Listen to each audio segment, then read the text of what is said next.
জামাত ইসলামের আমির ডাক্তার শফিকুর রহমান ওসমান হাদির জানাজায় জুতা নিয়ে দাঁড়িয়েছিলেন। এটি নিয়ে কিছু লোকের চুলকানি শুরু হয়ে গেছে অলরেডি। আসলে জুতা নিয়ে যে নামাজ পড়া যায়, জুতা নিয়ে যে জানাজার নামাজ পড়া যায় সেটা তারা জানেনই না। তাদের চুলকানি মলম দেওয়ার জন্য আমাদের সবার প্রিয় মুখ জনাব আহমদুল্লাহ হুজুর তিনি তার একটি বক্তব্যে বলেছেন যে জুতা নিয়ে জানাজার নামাজ পড়া জায়েজ। জুতা পরে জানাজা নামাজ পড়া যাবে কিনা? উত্তর হলো অবশ্যই যাবে। আমাদের দেশে জানাজা নামাজে দাঁড়াইলে সবাই গণহারে জুতা খুলে সামনে রাখে, ঠিক না? রাসূল করিম সাল্লাল্লাহু আলাইহি সাল্লাম বলেছেন, সল্লু ফি আলা সল্লু ফি নিআলিকুম, ও মুসলমানরা তোমরা জুতা পরে নামাজ পড়িও যদি প্রয়োজন হয়।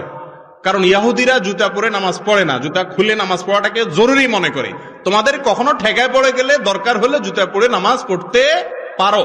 জানাজা নামাজ তো বাহিরে পড়া সুন্নত, মসজিদে না। তো বাহিরে নামাজ হলে জুতা পরেই নামাজ পড়ার কথা।